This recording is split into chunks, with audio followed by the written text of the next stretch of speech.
May I say something to you to give you a true knowledge of yourself and life, so that the same glory and success attained by other men who understand themselves may be yours? Man in the full knowledge of himself is a superb and supreme creature of creation.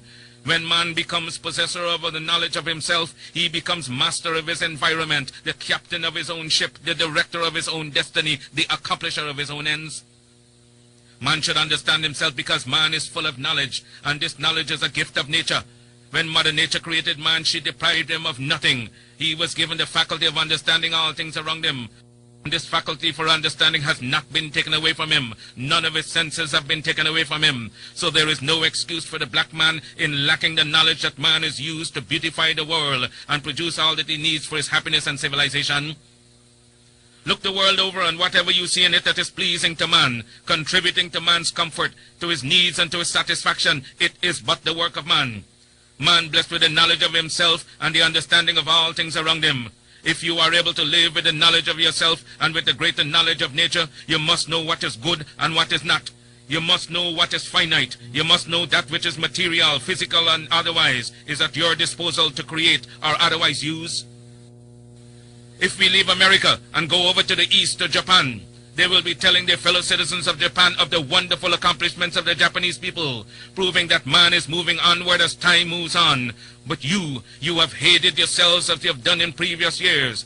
You have shown malice, prejudice, and hate to each other. And the result is that while other races have made progress, while India has made progress towards nationalism, while Ireland has made progress towards republicanism, while the whole world has made progress in man's accomplishments, you still stand fighting yourselves, dishonoring yourselves, showing no disposition toward that higher life so that you will be abundantly blessed.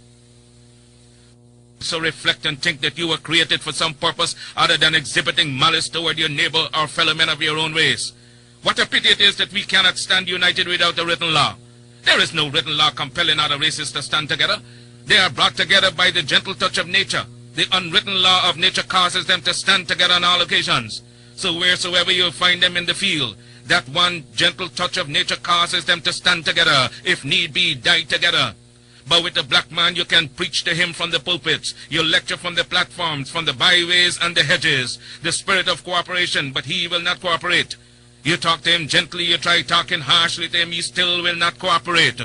The result is that he falls prey to those who understand themselves and walk through the world making you their serfs and slaves. You must acquire an understanding of yourselves. Look around you.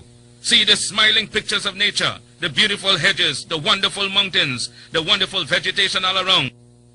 But because of your disposition to each other, you live in suffering, in want, in penury, and in debt. You lack the gentle touch of nature, love for each other. You hate yourselves. Black men, and what is wrong with you? Why have you no affection for yourselves? Could I hope to see you living among yourselves as the people I've spoken of? Living in charity, love, and in sympathy with each other? It can be done. I wonder if you will adapt that course. Isn't it easier to enjoy prosperity than to live in ignorance and darkness? Why select the worst out of nature?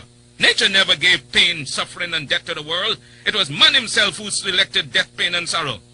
I wonder if I cannot inspire you to select between good and evil. Let me impress upon you once again that whatsoever your hardships may be, whatsoever your difficulties in life, they are your own selection. And so if you encourage them, if you husband them and take them to your bosom, they will abide with you. Nature will not take them away from you as Mother Nature did not give them to you. She is not responsible for your sorrows. Mother Nature represents all that is beautiful. She gave you the highest personality in the realm divine. Your sorrows are your own. If you want joy, if you want sunshine, it is before you abundantly in nature. I made a selection of sunshine, the beautiful sunshine. I made a selection to laugh with the moon, to laugh with the stars, and sing with the birds of the forest and of the wilderness, to join in the rhythmic music of the winds that sing from east to west and from north to south. Had I selected sorrow, I would have been dead a long time ago, and been without that which would send me into the presence of the divine, because I would have lived not with the knowledge that is divine. We must acquire the higher knowledge of life. Black men and black women, will you get the knowledge that the white man has that causes him to be leaders and masters in the world? They are not gods with a peculiar source for understanding the world around them. They have only given expression to the knowledge of their humanity and been able to use and conquer all to their satisfaction and glory.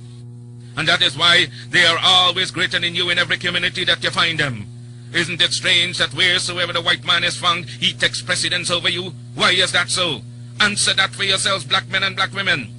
Wheresoever you come in contact with the white man, you always have to go down in defeat before him. Whether it be in England, in France, or in America, you always have to go down to the white man, and yet he has 2 eyes, 2 feet, 2 hands, same passions, same senses and feelings as you have. Your feet are not put on opposite sides, now your hands turned around the other way. But it's because you fail to use your will, your knowledge, and your mental faculty to the point where you will enjoy life around you. I'm only here and not in the gutters and in the pond of despair because I use my intelligence. And I swear that no man alive shall ever use his intelligence in understanding the works of nature more than I. I shall rise as high as he ascends. I shall meet him on the same platform of mental equality and fight him till thy kingdom come, because nature created us equal. I want you to make up your minds as I've made up my mind years ago. Make up your mind that you will rise to the knowledge of your soul. Because of your ignorance, you cannot understand and decide between good and evil. You don't know whether you're doing right or wrong. With a greater knowledge of life, you're able to appreciate all things around you. I'm able to gather you here because I understand you. Understand your neighbor, your wife, your children, and you will be able to live in harmony with each other and get the best out of life. The early Africans were able to be the fathers of our civilization because they persevered in their object. When we hear the civilization of the Alexandrias, of the Timbuktus, the creation of the black man in the early ages, do we realize that the civilization we now enjoy was handed down to the present century? But the black man went back to sleep and is still sleeping. We are trying to awaken you to the true consciousness of yourselves. You young black men, you young black women, may we not appeal to you knowing you as we do to turn over a new leaf, rejecting the ignorance, the foolishness, the childishness that has been your part for these many years. We have looked into your faces, you growing manhood, the rising generation, and no serious thought can we see registered on your countenance but the thought of vulgarity. I've been in your presence and my heart bleeds for you, the conduct you reflect. I've listened to your dirty language used to express yourselves when you could have expressed yourselves in good form. Can I appeal to the black manhood to turn over a new leaf? I'm ashamed of my black manhood, and what I've said to the black man, I also said to the black women. Your conduct is disgraceful. Young women whose personality spells respectability, at the least provocation, the filthy words they utter would almost make you turn and run away from them. A race that cannot conduct itself any better than that is bound to go down in defeat, is bound to go down in death, in hell, and in degradation. Your conduct is going to destroy you.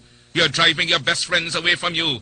Men will not respect you because you do not respect yourself. As I come in contact with my race from both a financial and social point of view, I realize how weak we are in the essentials that make for success. You are your worst enemy. The black man goes into business and tries to do the right thing, but what do we find? He gets no support from his fellow man. They lie on him, they rob him, and the next thing you hear, he's out of business, pulled down by you, his brothers. Have no faith and are dishonest to each other. There is no love for the man in black. See how we are struggling as strangers in a foreign clime, struggling in America, in Europe, in Asia, and in Africa, where men look upon us, not